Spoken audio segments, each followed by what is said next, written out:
Salut à tous, bienvenue pour ce nouvel épisode. Alors, quoi de beau aujourd'hui? Eh ben, beaucoup de pluie, hein?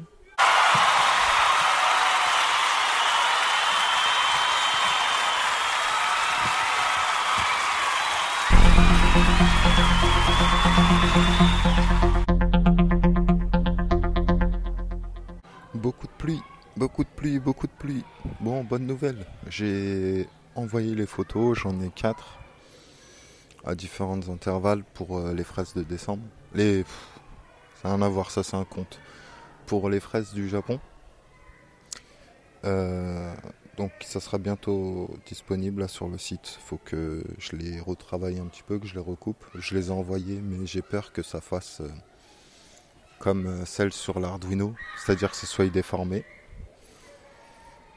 Donc voilà, c'est en cours. Je ferai ça ce soir, normalement, enfin en fin d'après-midi plutôt, parce que ce soir on enregistre un nouvel épisode spécial de l'apéro avec un invité tout autant spécial pour un sujet spécial. Wow, sachant que ça va être enregistré aujourd'hui, je pense pouvoir vous le dire, ça va être sur l'intelligence artificielle, les IA comme on dit. Donc voilà. Donc sinon les fraises ont bien poussé, hein. On reconnaît bien le début du fraisier. Donc bien sûr elles vont pas donner cette année, je pense pas. Mais elles vont se développer et voilà. Donc globalement, j'attendrai pour vraiment les recommander une fois que j'en aurai goûté quelques-unes, hein. En tout cas, ça pousse, c'est bien des fraises. Mais je vous mettrai un petit lien d'affiliation à Banggood, vu que je les ai achetés sur Banggood. Une fois que ça sera, comment dire, que je les aurai goûtés, pour être sûr que ça soit bien bon, etc. Mais d'ici là, si ça vous intéresse, vous pouvez toujours commander des graines. Elles sont un peu moins de 2 € les 100. Donc voilà. Oui, OpenStreetMap aussi. Je me suis inscrit sur OpenStreetMap en tant que contributeur. Et donc du coup j'ai essayé plusieurs applications. C'est pas mal. Alors pour ceux qui ne savent pas OpenStreetMap, je vais faire une explication brève. C'est comme Google Maps, à la différence que c'est open source, gratuit. Chacun peut contribuer à partir du moment où il s'inscrit. Et on peut mettre des notes audio, donner l'histoire. Maintenant avec la nouvelle version de OpenStreetMap OSM, je crois. OSMN, qui est une application où on peut télécharger les cartes hors ligne. Vous pourrez écouter des notes, rajouter des photos, préparer votre voyage dans tel ou tel pays. De base avec l'offre gratuite, car l'application elle est gratuite, le système est open source, mais le système pour télécharger des cartes, vous avez le droit jusqu'à 7 ou 5 cartes, je crois, en gratuit. Après le reste, faut payer voilà, pour contribuer au projet, quoi. Enfin surtout au développeur en lui-même. Donc c'est pas mal. Déjà 5 cartes c'est déjà bien. Le fait de pouvoir les consulter hors ligne c'est déjà pas mal aussi. Voilà, petite pause. Avec les enfants qui hurlent, c'est pas tout le temps évident. J'avais du mal à me concentrer. Donc, je disais oui, déjà avec 7 ou 5 cartes dans l'offre gratuite, c'est déjà pas mal pour pouvoir se balader, prévoir ses trajets, voir les notes audio. Vous pouvez choisir dans quelles notes, quand elles sont disponibles, l'écouter. Pour l'application OSMN, donc OpenStreetMap and je sais plus quoi, vous n'avez pas besoin d'avoir un compte, enfin d'être contributeur OpenStreetMap. Ça permet juste de se déplacer, on va dire, d'avoir des notes et de prévoir son trajet. Euh, Après, il y a Street Complete. C'est une autre application. Celle-là, je crois pas qu'elle soit disponible sur l'Apple Store et le Play Store directement. En tout cas, moi, je l'ai téléchargée via F-Droid, qui est un dépôt tiers pour installer des applications APK. Et là, là, il nous faut le compte OpenStreetMap. Donc, de toute façon, c'est très rapide à faire, hein. Et ça permet de contribuer à donner des infos proches de chez soi ou quand on se balade. Mais déjà, si on peut faire ce qui est proche de chez nous, déjà, c'est déjà pas mal et ça aide pas mal de monde. Je vais vous donner un exemple concret et simple à comprendre. Vous avez des quêtes.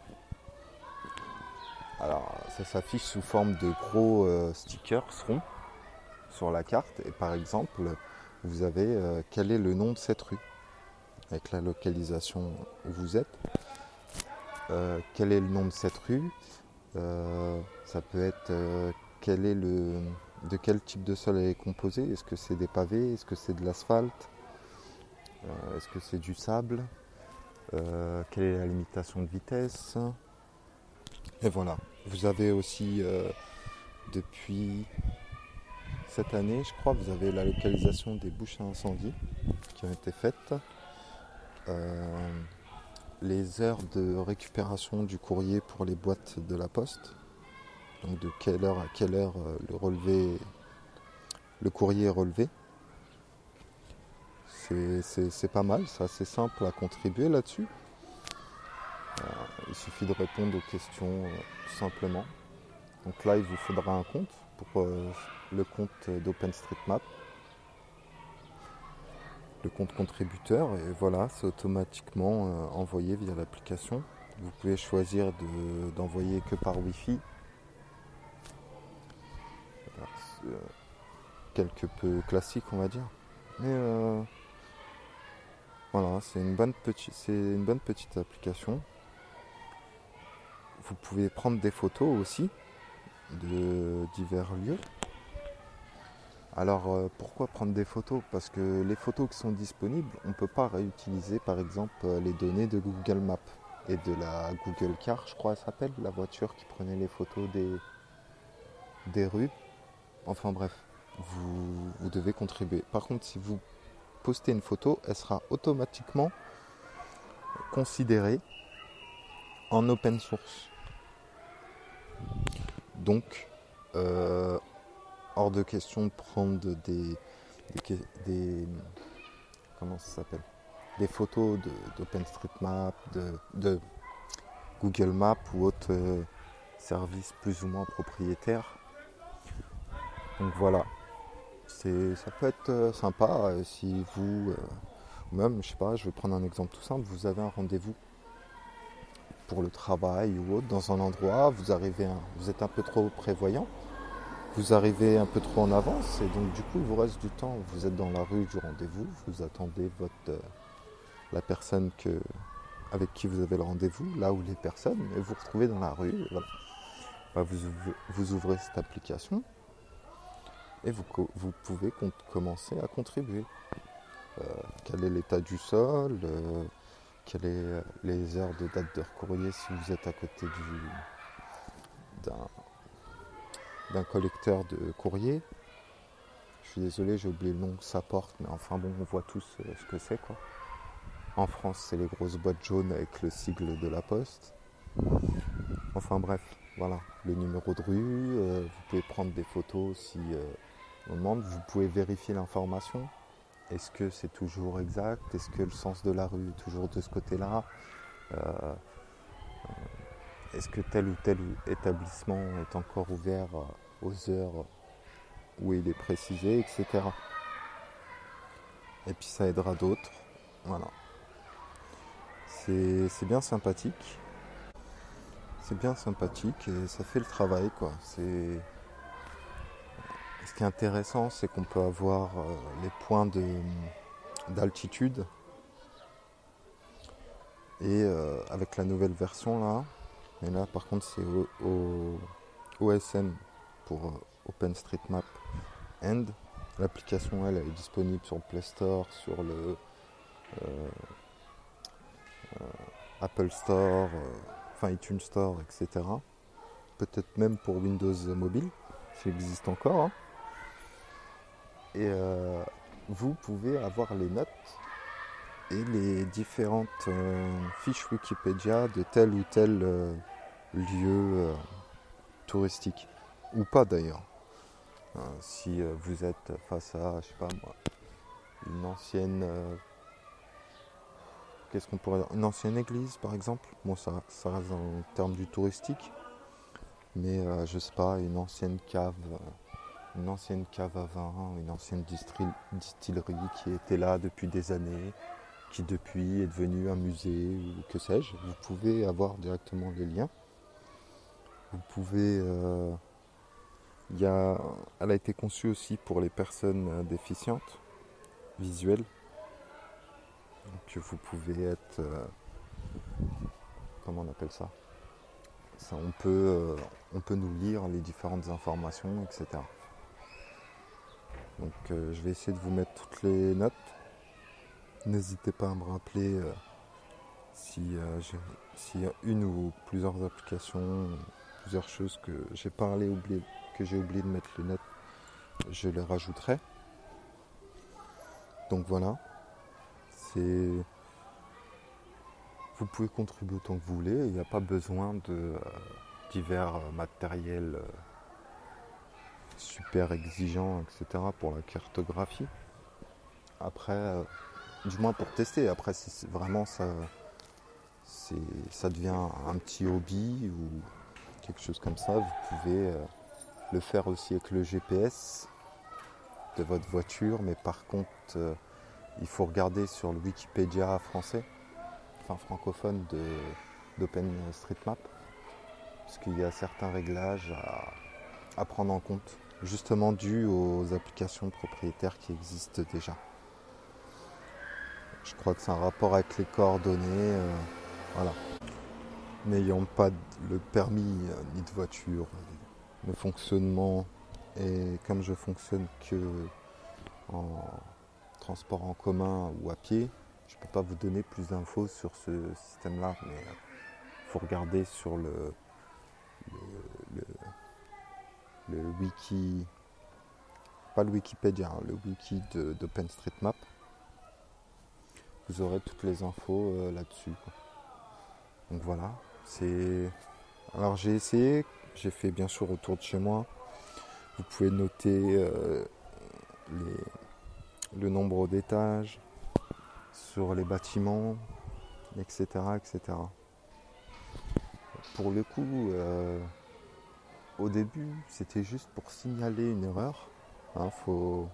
C'est assez drôle, à la base, c'était juste pour signaler une erreur. Donc du coup, je me suis renseigné et tout, parce que j'avais une école pas loin de chez moi, qui n'était plus une école, c'était transformé en parking municipal. Et donc du coup, ça pouvait fausser les trucs.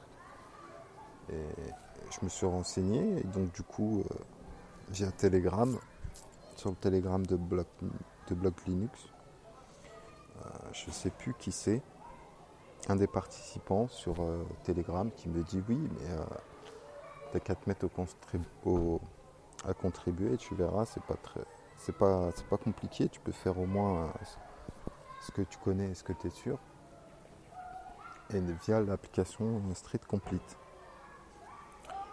Donc voilà, je me suis inscrit du coup, et puis j'ai contribué à moindre mesure, dans le sens où j'ai fait que les choses que j'étais certain. Et ça a permis d'avancer un petit peu, quoi. Si chacun fait ça de son côté, en se renseignant des bonnes manières de le faire, on avance, quoi. Sachant que Google Maps pour les développeurs va bientôt être payant. À partir du 12, je crois. Donc voilà. Écoutez, d'ici là, portez-vous bien. J'essaierai de revenir très bientôt pour un prochain épisode. Allez, salut!